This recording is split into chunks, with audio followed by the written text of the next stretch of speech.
मिल जाए मुझे राजपाट, मिल जाए सुख सारे स्तन को, अपनों पे तीर चलाकर कैसे समझाऊंगा अपने इस मन को। लाभ हानि जय पराजय परिणाम से मत डरो, युद्ध करो कुंती पुत्र युद्ध करो।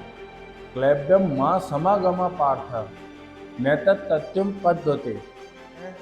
कि अर्जुन, ये तुम्हें शोभा नहीं देता, ये नपुंसकता, ये कायरता तुम्हें शोभा नहीं देती, उठो और लड़ो। लाभ हानि जय पराजय जीवन मृत्यु सबको समान रख के अपने धर्म और अपने कर्म का निर्वहन करते रहो। पार्थ, तुम कभी भी पाप के भागी नहीं बनो।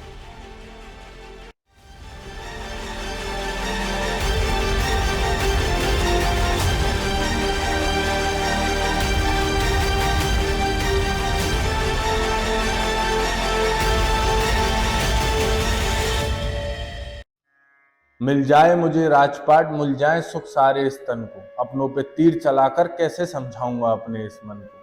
हे पार्थ, नपुंसकता छोड़ो, अपना धर्म निभाओ। जब संसार को तुम्हारी जरूरत है, तुम गांडीव उठाओ। आत्मा का वस्त्र है देह, इसका शोक मना रहे हो। जब ब्रह्मांड को तुम्हारी जरूरत है, तब तुम कायरता दिखा रहे हो। लाभ हानि जय पराजय परिणाम से मत डरो, युद्ध करो कुंती पुत्र युद्ध करो।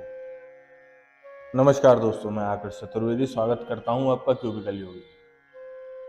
पिछली 2 वीडियोस में हमने अध्याय 1 अर्जुन विषाद योग खत्म किया।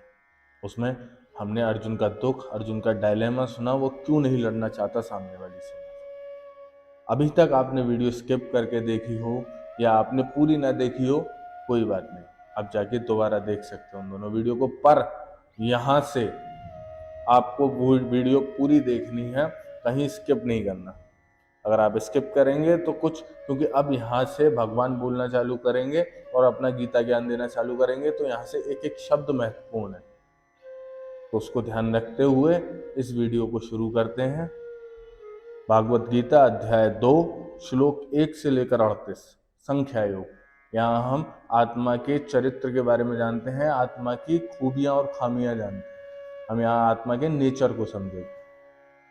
जब अर्जुन अपने विषाद में डूबे हुए हैं, तो भगवान उनसे कहते हैं कि जो चीज अमर है उसका क्या शोक मनाना, और जो चीज मर जाती है, पेरिशेबल है, उसका भी क्या शोक मनाना। शुरू करते हैं पहले श्लोक से। क्लैब्यम मां समागमा पार्थ नैतत् तथ्यम पद्यते शूद्रम हृदय दौर्बल्यम त्याकोतिष्ठ परंतप। भगवान कहते हैं कि अर्जुन, ये तुम्हें शोभा नहीं देता, ये नपुंसकता, ये कायरता तुम्हें शोभा नहीं देती, उठो और लड़ो।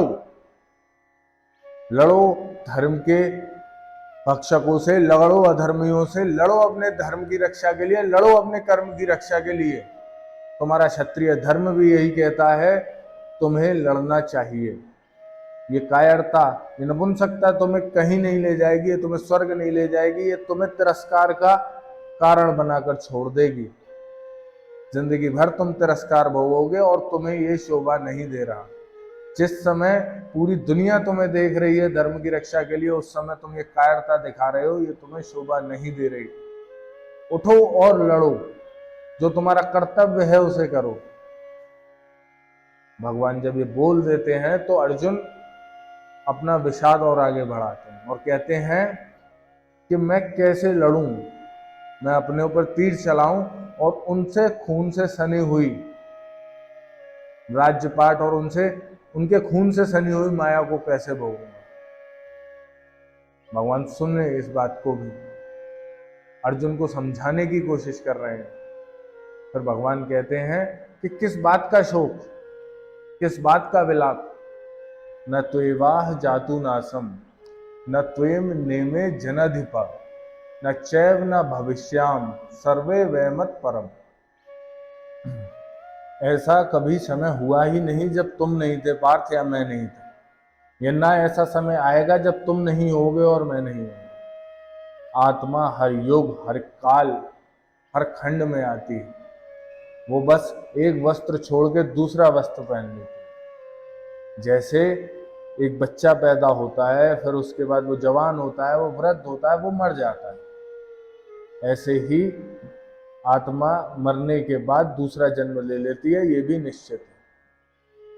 तो जो कहीं जाने वाला नहीं है, जो घूमता रहेगा, उसका क्या शोक। जब एक साइकिल में बंधा हुआ है, उसका क्या शोक मनाना पड़ता। शरीर का शोक मनाना, वस्त्र फटने पर हम क्या वस्त्र का शोक मनाते हैं। जीव है, आत्मा को कोई मार नहीं सकता, आत्मा किसी को नहीं मार सकती। आत्मा गीली नहीं हो सकती, सूखी नहीं हो सकती, आत्मा को कोई जला नहीं सकता। तो जब जो चीज निश्चित है, जो पैदा हुआ है, उसका मरना निश्चित है, और जो मर गया है उसका पुनर्जीवन लेना भी निश्चित है। तो निश्चित बात का शोक क्या मनाना। और अगर पार्थ तुम ये मानते हो कि आत्मा बार बार घूमकर पुनर्जन्म लेती है, तो भी शोक मनाना व्यर्थ है। जातस्य ही ध्रुवो मृत्यु ध्रुव जन्म मृतस्य च तस्मत् अपिहारे ररथे ना त्वत् सोची तुम अर्हसि। अर्थात जो पैदा हुआ है वो मरेगा भी, और जो मरा है वो पुनर्जन्म लेगा भी नहीं। तो जो निश्चित है उसका क्या शोक करना पार्थ। और रही बात तुम्हारे धर्म की, तो तुम्हारा क्षत्रिय धर्म भी कहता है कि उठो युद्ध करो, युद्ध करो पार्थ। तुम्हें तुम्हारे समर्थक तिरस्कार करेंगे।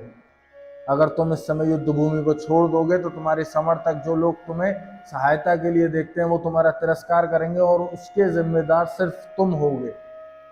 तुम्हारे शत्रु तुम्हारा मजाक उड़ाएंगे, और उसके भी जिम्मेदार सिर्फ तुम होगे। सुखा दुखे समय कृत्वा लाभ लाभो जया जयो ततो युद्धा वियुत्सव नेम पापम पवाप्यसि। लाभ हानि जय पराजय जीवन मृत्यु सबको समान रख के अपने धर्म और अपने कर्म का निर्वहन करते रहो पार्थ। तुम कभी भी पाप के भागी नहीं बनोगे। युद्ध करो पार्थ, युद्ध करो। भगवान यहाँ अर्जुन को समझा रहे हैं कि जिस चीज का तुम शोक कर रहे हो वो तो अमर है, और जिस चीज का शोक नहीं करना चाहिए उसका शोक कर रहे हो। आदमी की आत्मा को ना कोई मार सकता है, ना वो किसी को मार सकती है, तो शोक किस बात का। पंडित ज्ञानी लोग जो मर गया है उसका विलाप नहीं करते, और जो मरा ही नहीं है तो उसका तो विलाप भी कैसा। तो जो अभी तुम्हारे सामने खड़े हैं, ना तो वो मृत हैं, तो तुम विलाप क्यों कर रहे हो। और अगर मृत है भी तो भी विलाप किस बात का। आत्मा तो निश्वर है, आत्मा तो अनंत है, आत्मा का कोई भी आदि या अंत नहीं है। आत्मा कहाँ शुरू होती है कहाँ खत्म होती है किसी को नहीं पता। फिर किस बात का शोक इस देह का। देह तो आत्मा का एक कपड़ा है, जो आदमी पैदा हुआ है उसे मरना ही है, और वो देह बदल लेता है बस। वो आत्मा देह बदल लेती है, तो उस देह का शोक मनाना कैसा। और अपने कर्म और कर्तव्यों का निर्वहन करो, तुम पाप के भागी कभी नहीं बनोगे। इस चीज से मत डरो कि अगर मैं युद्ध करूंगा तो मैं पाप का भागी हूं। अगले एपिसोड में मिलेंगे, 38 से ऊपर श्लोक करेंगे। तब तक के लिए धन्यवाद।